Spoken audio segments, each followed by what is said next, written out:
Welcome to the drawing board. I'm your host and in-house artist, Aaron Leffler. If you joined me before here on the drawing board, welcome back. And if it's your first time with me, here's a quick rundown of what happens here on the show. Every episode of the drawing board, I invite guests from around the entertainment industry, and we learn a little bit more about what they do. And while we're learning about what they do, I'm also drawing them in real time. How cool is that? Well, for all of my animation kiddos out there, I am so excited for today's episode because you are absolutely going to love my guest. Working on some of my favorite movies like Anastasia, Mary Poppins Returns, The Iron Giant, and Princess and the Frog, he has done some really awesome things in the animation industry. Please welcome my guest, Sandro Cleuzo. Hello, everybody. I'm so Well, happy to be thank you so here. much for being here today. I'm so excited to get to do this with you. Thank you, my pleasure. For kids who may not be familiar with what you do you want to tell us a little bit about what you do for work? Yes, I'm an animator and character designer. I do animation for films like Disney films, and actually I work for many studios, not only for Disney. And I also do character designs, which is creating the characters, coming up with the look of the character for the films. So I do both animation and also the design of the characters. That is awesome. I love it. As a character designer myself, I can totally appreciate that. I think that is an awesome job. It Now, is. I have to ask, I don't want you to carbon date yourself because some people don't like telling their age, so you don't have to tell me that. But how long have you been doing your job for? A long time. Actually, before you were born. I've been in the business for 35 years. Oh, Yeah. wow. I started very young. I was 15 years old when I started professionally. I'm from Brazil. I'm Brazilian. And I started in a small studio back home doing commercials for TV. I started as an assistant to the animators. And I was very young. It was my first job. This job in animation was my first one. And I've been doing since. It's been 35 years. Incredible. And I think you might be one of the first people to tell me that they started that young. I did have a guitarist on here who was 19, so it's around the same age range. But that is really amazing that you started that young on that. Yeah. Yeah, looking back, yes, I was very young. At that time, you could actually work at 15. Well, today, the laws changed. You cannot do that. But at the time, you could. So I was able to start working at 15, doing animation. Absolutely. Now, I have to ask, because you did start rather young, but did you do any schooling alongside of that? Yeah, that's the thing. I'm self-taught. I never went to school for animation or drawing. Yes. What happened was, any kid, every kid, I used to draw a lot, and I used to draw copying from comic books, and I used to copy cartoons on TV. I used to watch the cartoons on TV and copying the characters. I remember coming back from school around lunchtime. I used to go to the school in the morning. And from 1 o'clock in the afternoon all the way to 6 o'clock, we only had cartoons. It was 5 hours of cartoons on TV. At that time, not today, but at that time, that's how it was. So I would be in front of the TV watching all these cartoons, all kinds of cartoons, Japanese cartoons, American cartoons. I remember drawing Woody Woodpecker really well, actually, because I used to love Woody Woodpecker. And I used to copy him, so I could draw him very well. So I always drew, right? So I never stopped. And what I understand, what I believe is that everybody draws. Some people, every kid draws. And the thing is, some people stop drawing, and some people don't. I never stopped, so I kept going. That's why I became a professional.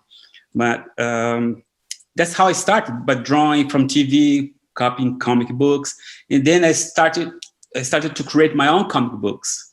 I used to come up with the story, the characters, and I used to make the whole book from cover to the end, like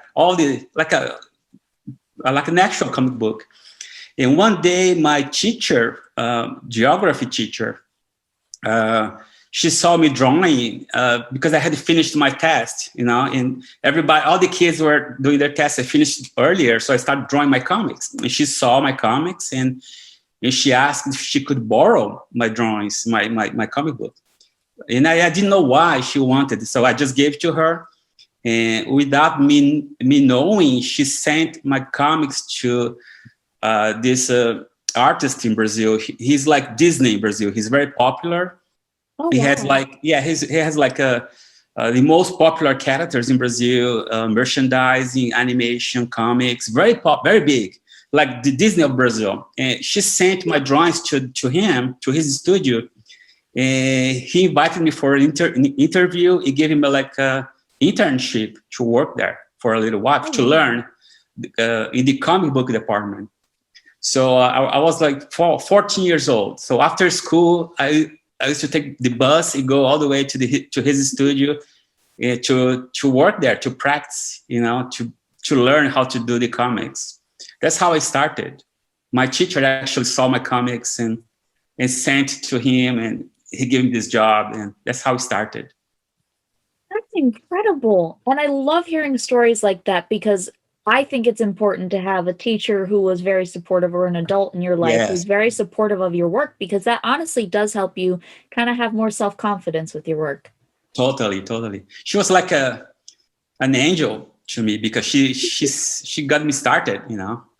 It's amazing. She helped me. She Absolutely. actually took the initiative to send my work to this comic book artist, and it worked out. She was great. Absolutely. So I have to ask, because the opinions on this are a little bit different with everyone. And I think it's a great thing to hear everyone's opinions on it, because there's a lot of times there's tidbits of information we can gather from everyone's answers. Mhm. When it comes to secularly schooling for it, like maybe a college or something, do you think that's absolutely necessary to get into the field, or can kids kind of also learn with hands-on experience and learn on the go? Okay. Well, I think it's very important. If you can go to a school for art or animation, I think it's great.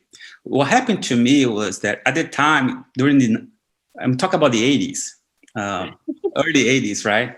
Actually, mid 80s. So there was no schools for animation back in Brazil at the time. Today we have many, but at the time there was none.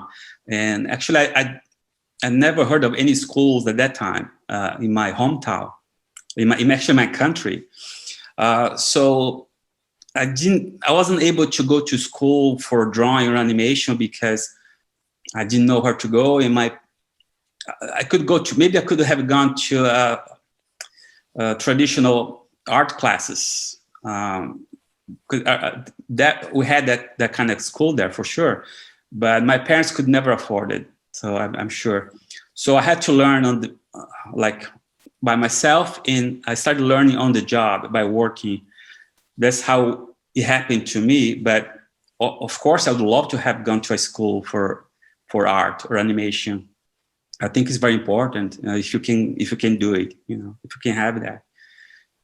But also, you can also learn by yourself. But it's a little more difficult. It takes more time, and it's always good to have somebody like a teacher, a mentor, who can show you, where you're making a mistake, or to make you improve faster. So for me, I had to work really hard, extra hard to learn by myself, by observing others. Absolutely. And I love the aspect you brought out about it helps to have somebody there to kind of help guide you along, because Yeah. oftentimes when you're learning on your own, you don't have anybody there to be like, maybe you should try working on this, or maybe you should work on how to draw figures and stuff. It does help to have somebody pointing stuff out to you to work on and improve in, for To be sure. honest, I never had a mentor, and that's something that that's why I try to, when I teach today, I'm very supportive of the students, because I understand how important it is to have somebody showing them how to do what, actually showing the drawing by them for them over their drawings, and showing them where they can improve, because I never had that. I never had anybody teaching me. So it makes a difference, I think. For sure. Absolutely. So, less serious question. I love getting to talk about this because a lot of times the way that social media and even just entertainment on TV that we see today presents it to kids, I've heard this a lot from them. They think that the only way to be good at a job is to just do the job all the time. But we're human, we have so many likes and interests outside of our work. Do you have any hobbies, and do you tend to find that hobbies help you be better at your job? Well, but my hobby is actually something I cannot do now. Right now is traveling. I love to travel, and I live in Italy, and there's so many beautiful places here you can visit and take a sketchbook, for example, and draw places and interesting people. And I also love to love movies a lot, live action movies, and I watch like the classic movies. So my two hobbies would be the first one, traveling, which I cannot do now because of this COVID thing, and watching movies on classic movies, and those are my hobbies. Those are great hobbies. I haven't had anybody really say traveling, and I think that's a great one because you can get so much inspiration It going to doesn't have someplace to. that you're not familiar with. Yeah, it doesn't have to be too far. You can go to little towns closer by, and it doesn't have to be like really long trips. To Absolutely. find exciting places. For sure. So you've gotten to see a lot of changes in the animation industry. You've gotten to work with probably a lot of incredible artists. Are there any that you can think of, whether when you were growing up or just getting in the industry, that really inspired you to get more into your work? You talk about like an artist, or Yeah, artist or a style in particular. yeah, I love Disney, the Disney films, and that's what made me want to work in animation. So for me, watching the Disney films on TV, like not the classic films, full length features, but the short films that they used to show on TV, for me was amazing because I could tell the difference in terms of quality. I knew those films had more quality than other cartoons on TV. So the way the animation was more full, was more interesting, and you could tell some people work harder on those films.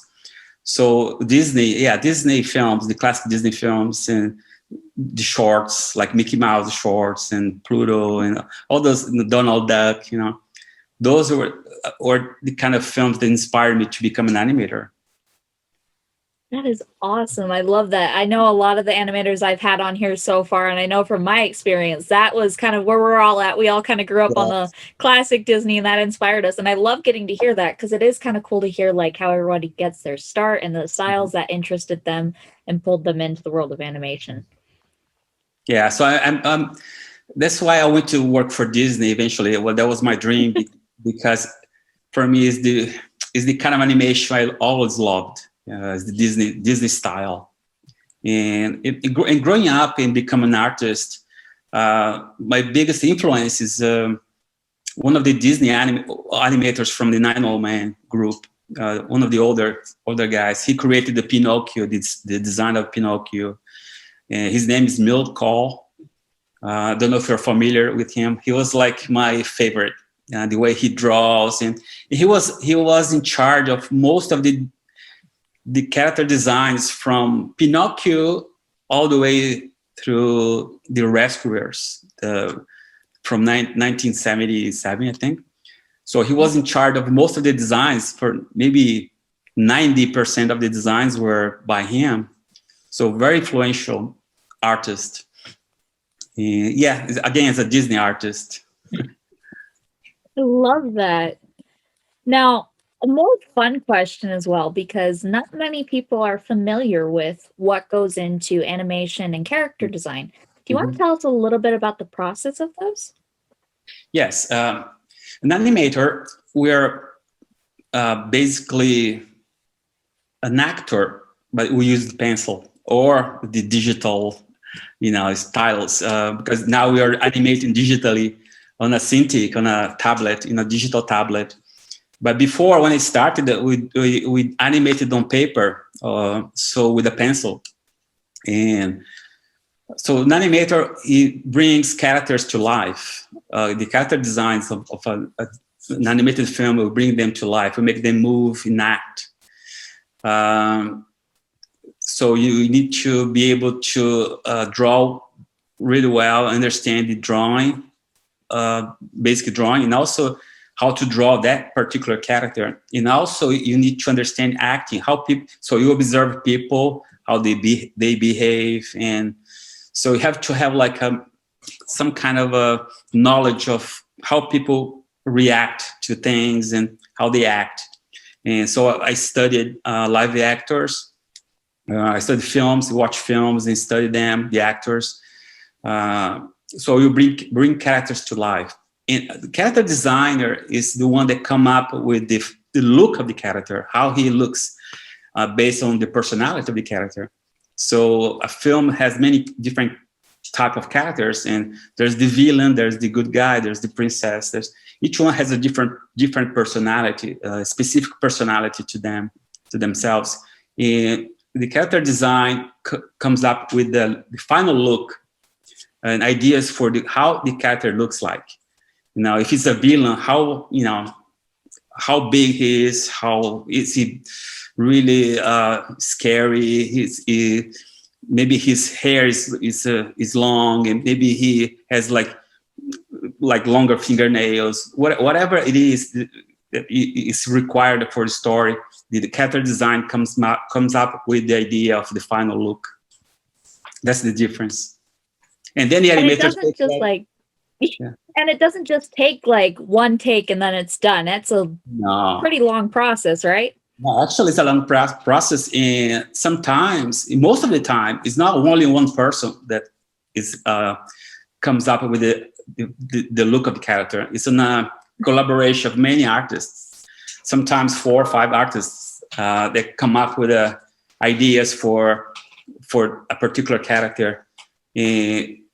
One character might be done by this artist, and this other artist in the team takes that, it does his own version and changes, and it evolves. It's something that evolves, and usually it's like it takes a few months to come up with a character. And sometimes in a Disney film, it could be even a year to come up with the look of the characters. 1 year. With the a look big especially kind of makes what the character is. Yes, exactly. And you've had a lot of hands in helping how certain characters look, which I think is really cool. And you've had a chance to work on so many incredible films, which I think is amazing. Which, by the way, kids, if you're interested, definitely head over to IMDb and check out what he's gotten to work on, because you are going to be so excited seeing most of your favorite films on this list. So I have to ask, since you've worked on so many of these cool films, are there any that kind of stand out to you as something that was an especial favorite to you because it was just so much fun getting to work on? Yes, it has to be the Emperor's New Groove. That was my favorite. Yeah, that was my favorite because I was giving 5 small characters. And they told me, okay, these characters are yours. You can do whatever you want with them. You have fun with them. So I was the lead animator on the theme song guy that comes up from the cake, the Tom Jones character. So I did him. I did the old man that's thrown out the window. I did the guy with the big funny hat, who's helping Cusco to choose the brides. I did the waitress. So it was so much fun. And for me, that was my favorite movie to work on. That sounds amazing. And as somebody who absolutely loves that film, that just absolutely made my day to hear as well, because those are some of the funniest characters that you see during the movie, for sure. Yeah. It's a great movie, very funny. Oh, for sure. I think that's definitely one of the more underrated Disney films. It's got a lot of great moments in it, but not too many people kind of like say that one is one of their favorites. Yeah, exactly. So So a little bit more of a serious question, but I think it's good to talk about because this industry, especially because there's so many wonderfully talented artists out there, Mhm. it can be a highly competitive industry to get a job, which not everybody is very competitive unless they're in sports because then you kind of have to be competitive. Yes. But it's kind of hard for some people to be competitive. Do you think that kids should try to focus on that competitive edge, or do you think that they can find a healthy balance between having a competitive spirit and trying to be better, and also learning from others and befriending others in the industry? Yes, for me is that's how it is. You have to be nice and helpful and learn from others. Uh, to be honest, I never tried to compete with anybody. I never liked that, to compete, to be better to the other, better than the other guy. I just tried to do the best I could, and I never looked, to be competitive in terms of getting that job more than the other guy. You just have to work hard and try your best and learn from others and be patient and be nice to other people, and you can get there. But yeah, the competition in the business is like in any other business industry. You compete for jobs. Some people are better than others, and some people might get jobs, other people might not. It's a normal thing. You just have to work hard, and keep going, keep trying, and never give up. That's the best thing. One day you're gonna Absolutely. get there. Totally. And along with that, because sometimes with that competitive nature, we don't get every single job we apply for. Mhm. It ends up being a rejection letter, which may not be the easiest thing to handle. And sometimes, even with putting stuff online, that can be taken as a rejection as well if it doesn't perform as well as we think it will. Do you think rejection is something that kids should take personally, or is it something they can use to kind of help them improve their work? Yeah, don't take it personally, because it's not personal. It's not because you're not good. It's just because uh, you know at that particular time. For example, if you try to send your work to a studio to get jobs, maybe it's not the right time. Maybe it's not what they're looking for at that time. So I don't take it personally. It's just something that happens to everybody, even the big names. It happened to, I know many people, many top animators who got rejections from a project, or I know people who tried 4 or 5 times to get a Disney with the portfolios. And on the fifth try, they got it. Some people got on the second, but most of us had rejections. I had a rejection when I tried for the first time at Disney. They didn't want me, so I just kept working and try again. I got it. So it's not personal. It's just maybe you're not what they're looking for at that particular time, or maybe you just need a little more extra work and to try again. Absolutely. It sounds like persistence is a big key to that as well. Persistent. Exactly. Yes, I truly believe in that. Yeah, and working hard. It's like working hard also is very important too. Absolutely. Now, a bit of a more serious question as well, but I think it's an important thing to talk about because the industry has made a lot of wonderful strides in it, but we still also have kind of a way to go with it when it comes to diversity and inclusion of everyone in the industry.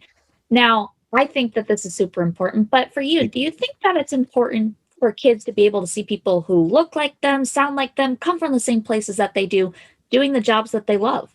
Totally, it's very important. I think things are changing a lot. When I was working in animation in the 80s, in the 90s, um, women animators were very rare.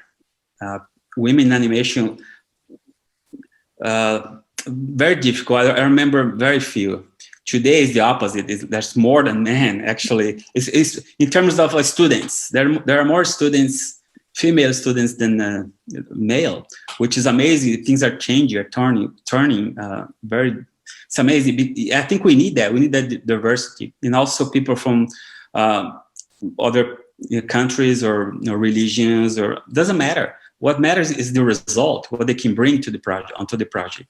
If they bring their own ideas, and there are great ideas, and we just need the result, not Doesn't matter where the person comes, where they come from, or how they look like. It's the important thing is what they bring onto to the project. But things are changing, much better now than before. Absolutely. And I feel like it's a great thing too, because we're also getting to hear and see so many more stories that maybe we wouldn't have seen or heard before because we Exactly. didn't have all these voices. Yes. Today is much more diverse than before, which it makes me happy, And that's why I love the work on the Princess and the Frog with the Tiana.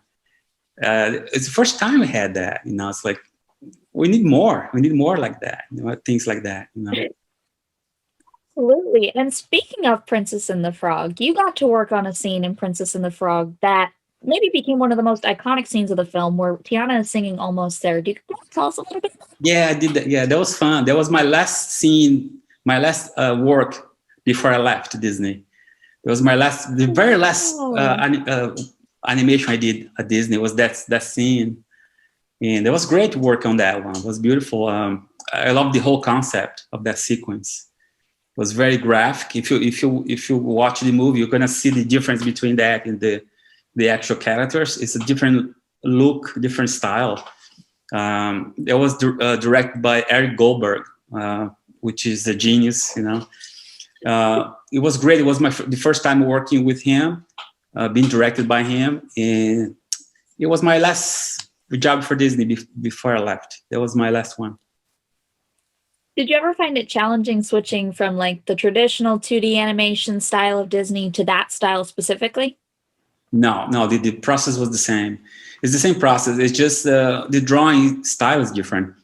And for me, it's easy because I love changing styles. I don't like to be stuck to one particular style. And I think what happened to me was working TV commercials. It made me change styles often, because every commercial was different, one of different than the other. Yeah, actually, even at Disney, if you look at Tarzan is a totally different style than Emperor's New Groove, and Emperor's New Groove is different than Fantasia 2000, and that's different than The Princess and the Frog. So we also changed styles there too, the style of drawing. So for me, it was easy. It's always easy to change styles. Awesome. I love that. I think it's important to be adaptable and to hear like that it can actually be achieved.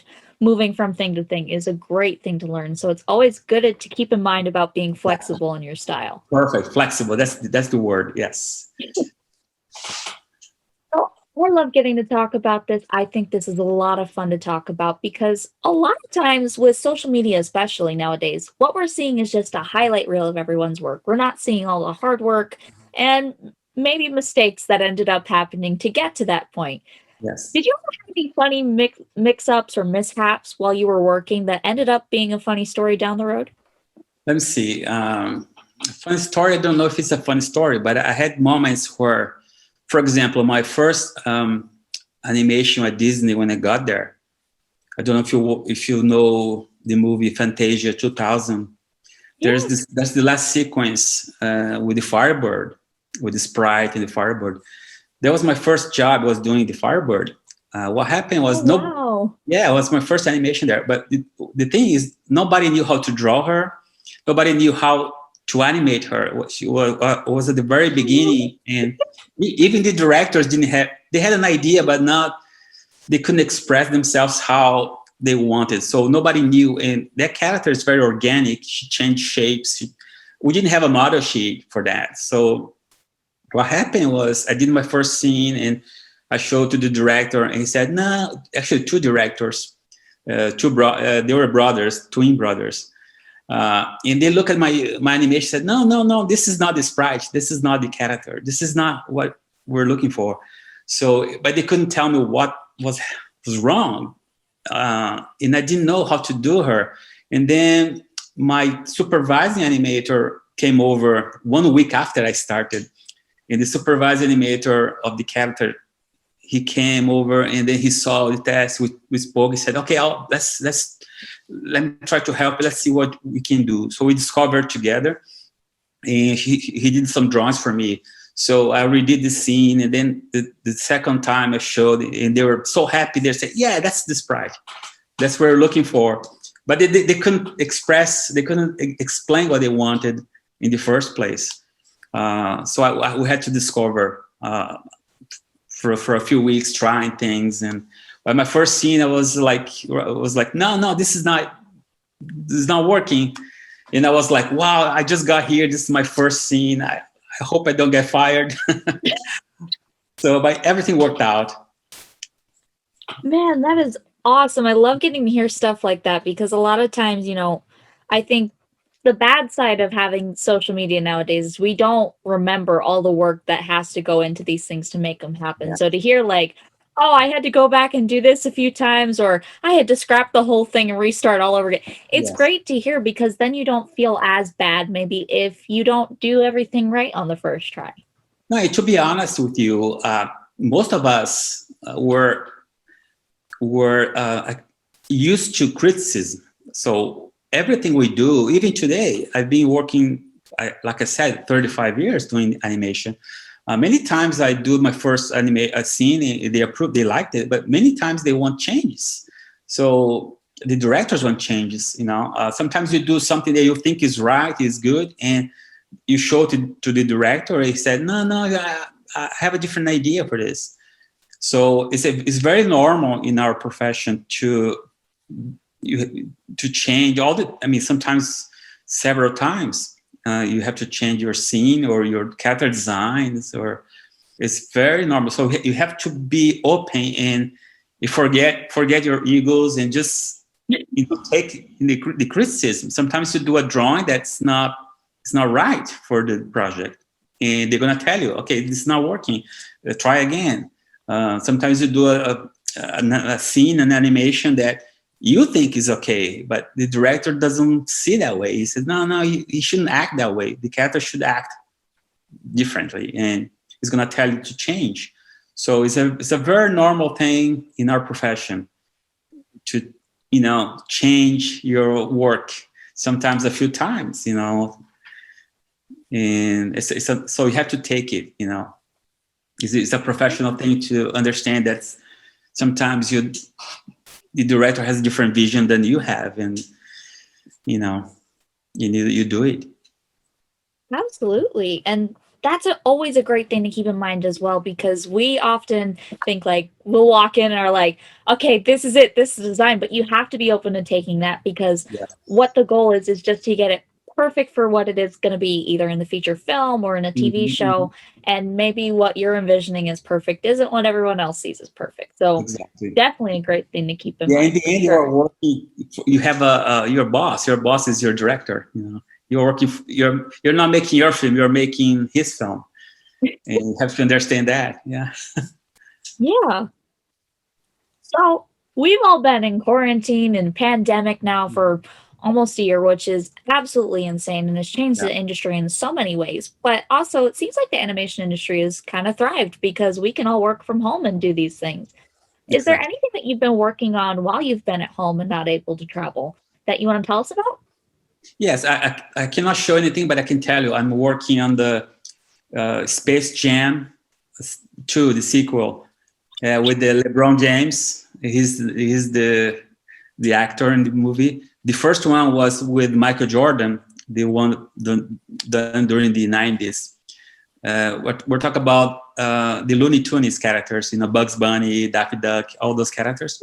So what I'm working on, it's a combination live action with the Bugs Bunny Looney Tunes characters. So it's called Space Jam 2 with LeBron James for Warner Brothers. Awesome. Oh Yeah. my goodness, I am so excited and I can't wait to see that. I'm sure there's a lot of kids out there who are also interested in sports as well as Oh, animation. they're gonna So love it. Yeah. definitely a film you're going to love, especially if you like the original one. Exactly. Yeah.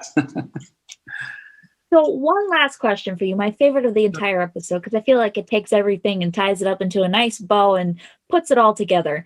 If there's a kid watching this right now, a young adult, or even an adult who is interested in getting into the industry or just kind of wants to learn more about it, what do you think the one thing they should walk away from this episode learning is? Okay. Yeah. One thing I have to say is that be persistent. be certain that you want to do this. You have to have the passion. Passion is very important for any job actually. But animation requires so much love, because you have to love this to be able to. You have to sit down and draw all day long, you know, and you keep drawing, keep drawing. So just be able to draw every day, in practice every day is very important. That's what I did. There wasn't a single day that I didn't draw. Always practicing.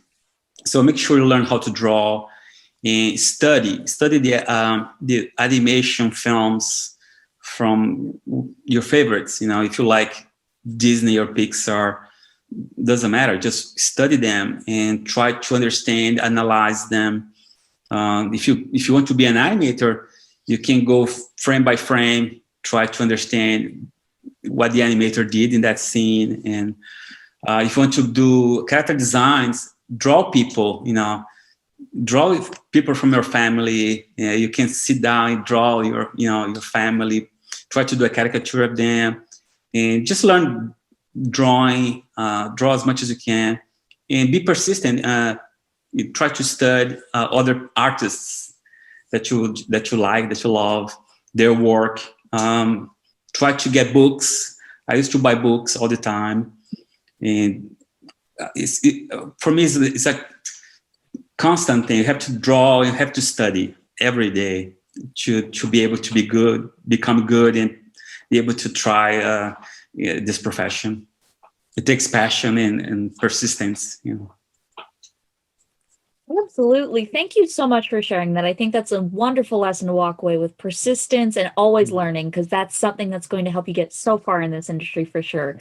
That's for sure. Yeah, exactly. So now comes my favorite part of the entire episode, where I get to show you what I was drawing of you over here. I'm going to warn you in advance, my lights in the studio do like to mess with the colors on the screen, Okay. so I'm going to try my best to get this up in here, but I will send you an actual copy of it as well. Fantastic. Get that up in there. That's great. Wow. I love it. That's fantastic. Much for coming on. It was an absolute pleasure to have you here. And thank you again to all my kiddos out there who tuned in. Again, I'm your host and in-house artist, Aaron Loeffler. Catch you next time on the drawing board.